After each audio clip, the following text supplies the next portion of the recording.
बिस्मिल्लाहिर्रहमानिर्रहीम। अस्सलाम वालेकुम। एक अहम सवाल जो इस्लामाबाद में लोग कर रहे हैं वो ये है कि क्या चीफ साहब परसों वाली मुलाकात पर पछता रहे हैं, क्योंकि उसके बाद जो कुछ हुआ वो पाक फ़ौज की बेइज्जती से कम नहीं था।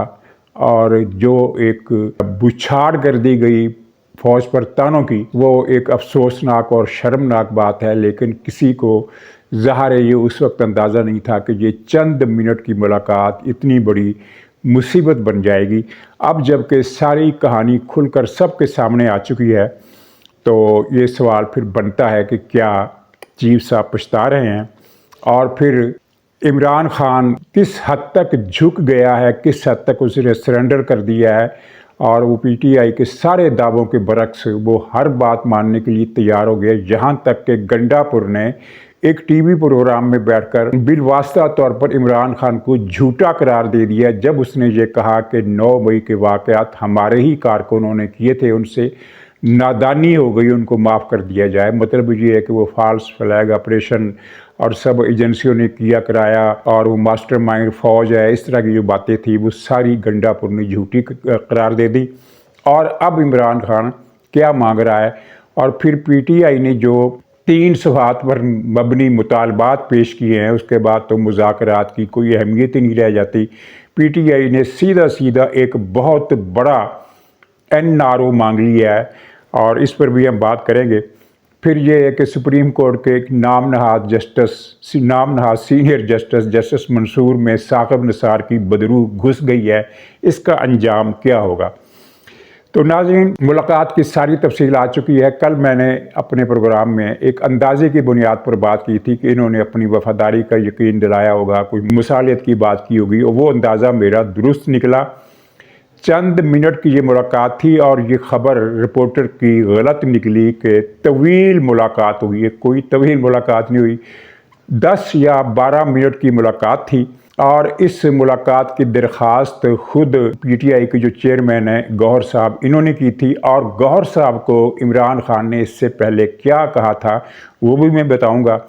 तो गौहर साहब ने इस मुलाकात में कुछ बातें की, मुफाहमत की और कहा कि हम रियासत के वफादार हैं और फ़ौज के ख़िलाफ़ जो प्रोपगंडा हमारी पार्टी से वाबस्ता कुछ लोग बैरून मुल्क बैठकर कर रहे हैं, हम उनके ख़िलाफ़ हैं। ये बात गौहर खान ने कही कि हम उनके ख़िलाफ़ हैं। ये नहीं कहा कि ला ताल्लुक़ हैं, बल्कि इसके ख़िलाफ़ हैं और हम इसे बंद, इस तरह की बातें यानी लाजानी किस्म की बातें की। और ज़ाहिर है वो एक किस्म का तासुर दे रहे थे कि पीटीआई के अंदर जो लोग फ़ौज के ख़िलाफ़ है वो हम नहीं हैं, हम तो आपके साथ हैं। उसके बाद इन्होंने कहा कि अब इमरान खान के साथ बहुत हो गई है, 1.5 साल हो गया उसको कैद हुए, तो अब इसको जाने दें, रिहा कर दें। इस पर फिर आर्मी चीफ ने उनको रोक दिया कि अब आप सियासत की तरफ आ गए हैं, तो सियासत के लिए आप हुकूमत से बात करें, ये हमारा फील्ड नहीं है, हम इस पर बात नहीं करेंगे। यूं बात ख़त्म हो गई, जिसके बाद 8-10 मिनट या 12 मिनट का दौरानिया था सारा, और उसके बाद मुलाकात ख़त्म हो गई और इमरान खान की रिहाई वाली कोई बात आगे नहीं चली। ये बात फिर गौहर खान ने अपने साथियों को बता दी, और पीटीआई के कुछ लोगों को पहले ही पता था कि वो मुलाकात करने वाले हैं। और जब ये मुलाकात कुछ ऐसे अंदाज से नहीं हुई कि कोई आउट ऑफ द वे जाकर जिस तरह मुलाकात होती है उस तरह नहीं हुई, बल्कि ये जो जिस दिन ये पेशावर में कॉन्फ्रेंस हुई फ़ौज के हेडक्वार्टर में सियासी जमातों की, और जिसकी सदारत गोया के मेज़बान के तौर पर ख़ुद आर्मी चीफ ने की, उस मुलाकात के बाद ये मुलाकात हुई। यानी उन्होंने मौका मुनासिब समझा कि एक मुलाकात का, बातचीत का माहौल तो बना हुआ था, और उस मुलाकात में गौहर साहब ने जिस तरह खुशामद की और तारीफ़ों के पुल बांधे, तो फिर बाद में ये पता चला कि ये पुल इसलिए बांधे गए थे कि जब वो बाहर निकलकर मुलाकात के लिए, अलग मुलाकात के लिए वक्त मांगे तो वो वक्त उनको मिल जाए, और वो मिल गया। उनके साथ ये गंडापुर भी था। कल मैंने कहा था कि बुशरा बीबी और असद कैसर भी उनसे मिले हैं, तो वो उसकी वजाहत ये है कि वो उनसे नहीं मिले, ये दूसरे मातहत अफसरों से मिले हैं, और उन्होंने भी इन मुलाकातों में यही बताया कि हम इन लोगों के ख़िलाफ़ है जो फ़ौज के ख़िलाफ़ प्रोपगंडा कर रहे हैं। और फ़ौज से उन्होंने, इन दोनों ने अपनी यकजहती गोया के वफादारी और ताबेदारी के यकीन दिलाया। लेकिन इनको जवाब में ये बड़ी दिलचस्प बात है जो किसी और ज़रिए से सामने नहीं आई। इन दोनों को फिर मुलाकात में बता दिया गया, जो मफ़हूम उसका ये था, जो पैगाम इनको दिया गया कि ठीक है आप अच्छे बच्चे हैं, तो वो उसको अपने लीडर से भी कहें कि वो भी अच्छा बच्चा बन जाए, वरना आने वाले हालात में तंगी बढ़ेगी। अच्छा, इसके बाद हुआ क्या, ये मैं बताऊंगा कि इमरान खान ने क्या कहा था, लेकिन इसके बाद हुआ ये कि पीटीआई ने ये एक मंसूबे के तहत, वो जैसे पहले से तैयार थे कि अगर ये मुलाकात होगी तो हमने क्या प्रोपेगेंडा करना है। फिर आपने देखा कि एक तूफ़ान बदतमीज़ी मच गया। मसलन ये कहा गया कि फ़ौज को अंदाज़ा हो गया है कि इमरान खान नाकाबिल शिकस्त है, इसे कोई शिकस्त नहीं दे सकता, इसके असाब नहीं तोड़े जा सकते। उसके तो असाब का चूरा चूरा हो गया अंदर, उसके असाब नहीं तोड़े जा सकते, इसलिए अब फ़ौज का इमरान खान के सामने झुकना पड़ेगा। अब गोया कि फ़ौज जो है वो पीछे हटी है, उसने पसपाई इख्तियार की है और उसको अंदाज़ा हो गया है कि अब इमरान खान को लाए बगैर न हमारी बचत हो सकती है, न मुल्क की बचत हो सकती है, बल्कि अब वो इमरान खान से ये मांग रहे हैं, गारंटी मांग रहे हैं कि आप हुकूमत में आकर, जैसे इमरान ने हुकूमत में आ जाना है तो हुकूमत में आकर हमारे ख़िलाफ़ आप कोई कार्रवाई नहीं करेंगे, हम आपसे माजर, यानी इस तरह की बातें इन लोगों ने टीवी के मेन स्ट्रीम चैनल्स पर भी बैठ कर की और सोशल मीडिया पर भी की, यूट्यूब पर भी की, ट्विटर पर भी की। जो जगह इनको थी, इनको मिली, जहाँ जहाँ सोशल मीडिया पर इनके प्रोपेगेंडिस्ट बैठे हुए हैं सैकड़ों की तादाद में, उन सब ने, और ख़ास तौर पर जो इनके यूट्यूबर्स हैं, इन्होंने बहुत ही इश्तियाल अंगेज़ और शर्मनाक किस्म के थंबनेल लगाए और ये तासुर दिया। अच्छा, एक और झूठ बड़ा यानी पॉलिसी के तहत गढ़ा गया और घड़ कर पेश किया गया, जैसे मिनट से ले रहे थे इस मुलाकात के अंदर, कि इस मुलाकात में फ़ौज ने पीटीआई को पेशकश की कि अगले फरवरी में, यानी कि 2026 में हम इलेक्शन करा देते हैं और आप जीत जाएंगे, और फिर उसके बाद हम, इससे पहले हम इलेक्शन कमिश्नर को भी आपकी मर्ज़ी का आपकी मर्ज़ी की तयनाती कर देंगे। तो आप बराह करम सिर्फ ये करें कि 2026 फरवरी तक आपने सुकून इख्तियार करना है और टेम्परेचर नीचे लाना है। बज़ाहिर ये बातें बड़ी तरीके से घड़ी गई कि सुनने वाला पहली समात में तो इन पर एक मरतबा यकीन कर ही लेगा, क्योंकि बातें दोनों तरफ से मिलाकर की गई, लेकिन उस पर जो तबसरे किए गए वो इतने इश्तियाल अंगेज़ थे और फ़ौज की पसपाई और का तासुर बरा एक किस्म की पाकिस्तान के अंदर और पाकिस्तान के बाहर भी, जहाँ जहाँ पाकिस्तानी बैठे हैं जो हालात को वाज करते हैं, उन तक यही तासुर पहुँचा कि जैसे फ़ौज झुक गई है। हालांकि एक ज़रा सी ये खुशामद के नतीजे में जब इन्होंने बाद में कहा कि जनाब हमें थोड़ा सा अलहदगी में टाइम दे दे, तो उन्होंने टाइम दे दिया। और ये मानना पड़ेगा कि उनसे गलती हुई कि उनका वास्ता किन लोगों से पड़ा है। इनको अच्छी तरह जानते भी हैं कि ये किस तरह का प्रोपेगेंडा कर रहे हैं, और उनको मौका मिल गया इस ज़रा सी गलती की वजह से, और उसका फ़ायदा उठाते हुए इन्होंने फ़ौज को पिछले 36 घंटों में, 48 घंटों में इन्होंने फ़ौज के साथ जो किया है वो इससे पहले किसी ने खैर क्या करना था, फ़ौज को तसव्वुर में भी नहीं था कि उसके साथ ये सलूक किया जाएगा। और इस तरह उसको, यानी पंजाबी में वो मुहावरा इन्होंने इस्तेमाल किया कि फ़ौज भेड़ हो गई। ये एक बड़ा जलील और क्या कहना चाहिए पस्त किस्म का ताना था जो फ़ौज को दिया गया। तो हालांकि हालात वही हैं जो इस मुलाकात से पहले के थे, हालात में कोई तब्दीली नहीं आई। और हाँ, इमरान खान ने इससे पहले ये इसकी ड्यूटी लगाई थी, उसको पता चल गया था कि वहाँ कोई आर्मी चीफ जाएंगे पेशावर में, और ये बख्तूर खां के अंदर जो सूरत हाल है अमन अमान की और पीटीआई के टीटीपी की दहशत गर्दी की, उसके हवाले से इजलास करना है उन्होंने। तो उन्होंने गौहर जान को कहा था कि तुमने मिन्नत तरला करना है कि मुझे रिहा कर दो, और इमरान खान ने ये इशारा भी दिया कि मैं रिहाई के बाद पाकिस्तान से बाहर जाने के लिए तैयार हूँ, और ये गारंटी देने के लिए तैयार हूँ कि मैं एक ख़ास अरसे तक बाहर जाकर कोई सियासी एक्टिविटी नहीं करूँगा। अब ये सादगी पे कौन ना मर जाए खुदा। इमरान खान की इस गारंटी पर कोई होशमंद आदमी एक मिनट के लिए भी एतबार कर सकता है कि इमरान खान को आप बाहर भिजवा दें, बरतानिया या फ्रांस या अमेरिका या कनाडा या किसी भी यूरोपीय मुल्क में, तो वो वहाँ जाकर पाकिस्तान के ख़िलाफ़ मुहिम नहीं चलाएगा। कल ही इन्होंने लंदन में जो ड्रामा किया है उसका थोड़ा सा अहवाल भी मैं आपको दूंगा, मुख्तसर सिर्फ 2-3 फिक्रों में, लेकिन वो बड़ा दिलचस्प है, आपको भी एंजॉय करेंगे। तो ये यानी सूरत हाल थी जिसका पीटीआई ने नाजायज़ फ़ायदा उठाया। सूरत हाल वही है, इमरान खान की रिहाई कहीं नज़र नहीं आ रही, और ना ही कोई इलेक्शन अगले साल हो रहे हैं, ना उससे अगले साल इलेक्शन हो रहे हैं। कोई सिस्टम में कोई चक्कर ही नहीं है, क्योंकि हर सतह पर इस बात पर शुक्र अदा किया जा रहा है कि दिवालिया होने का यकीनी ख़तरा जो था वो टल गया है। मईशत अपनी पटरी पर चढ़ गई है, चलती हुई नज़र आती है। ज़र मुबादला के ज़खायर में इजाफ़ा हुआ है, सरमायाकारी बढ़ी है, यानी सरमाया निकलने के बजाय अब आना शुरू हो गया है। बैरूनी ज़राए से जो तावन चाहिए था वो मिल रहा है। परसों ही आलमी बैंक ने पाकिस्तान को 20 अरब डॉलर देने पर इत्तेफाक किया है, फ़ैसला किया है कि 20 अरब डॉलर दिए जाएंगे कुछ मुद्दत में, 2-5 साल मनसूबे में या 3-5 साल मनसूबे में। सऊदी अरब की तरफ से मामला चल रहे हैं। दुबई की हुकूमत ने 2 अरब डॉलर का जो कर्जा था वो आगे कर दिया, उसकी वापसी को आगे कर दिया। ये सारी चीज़ें, सूद की शरह जो है वो आप देखिए तकरीबन आधी रह गई। अफराते ज़र में इन्फ्लेशन में कमी आई, बैरून मुल्क पाकिस्तानियों की तरसीलात में इजाफा हुआ, यानी हर तरफ से मस्बत इशारे हैं।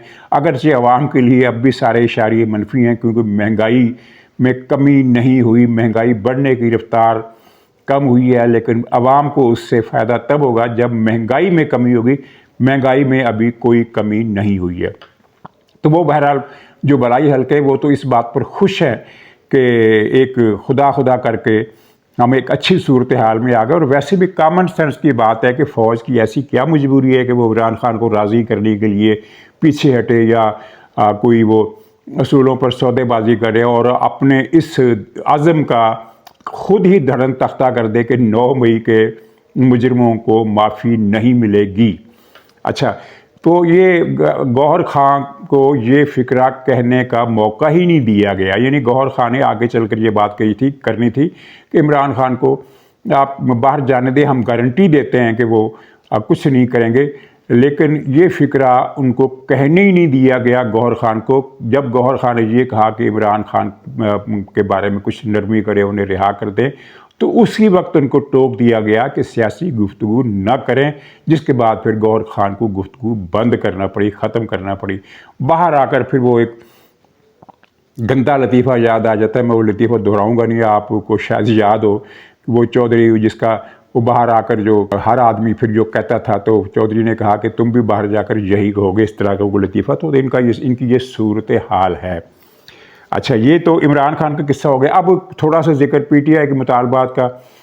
एक तो उन्होंने कहा कि 9 मई की तहकीकाती कमीशन बनाई जाए। ये मुतालबा तो हुकूमत ने फौरी तौर पर ही मुस्तरद कर दिया कि भाई 9 मई के तो वीडियो मौजूद है, उस पर क्या तहकीकाती कमीशन। 26 मई का कमीशन बनाया, बल्कि 24 से लेकर 26 का कमीशन बनाया। और जो सबसे बड़ा एनआरओ मांगा है वो है कि इमरान खान समेत पीटीआई के तमाम कारकुनों को हुकूमत रिहा करने का हुक्म दे, यानी एग्जीक्यूटिव आर्डर के जरिए उन्हें रिहा करे। ये मुतालबा भी हुकूमत ने मुस्तरद कर दिया है कि मामलात अदालतों में हैं। तो इससे पहले इनका मुतालबा ये था कि आप इन केसेस की पैरवी ना करें, यानी इस्तगासा जो है वो ज़ोर ना दे तो ज़मानत पर रिहाई हो जाएगी। अब वो उससे आगे बढ़कर कह रहे हैं कि हुकूमतें खुद पंजाब, सिंध, बलूचिस्तान और वफाक की हुकूमतें जो हैं वो पीटीआई के गिरफ्तार कारकुनों की रिहाई का हुक्म दें।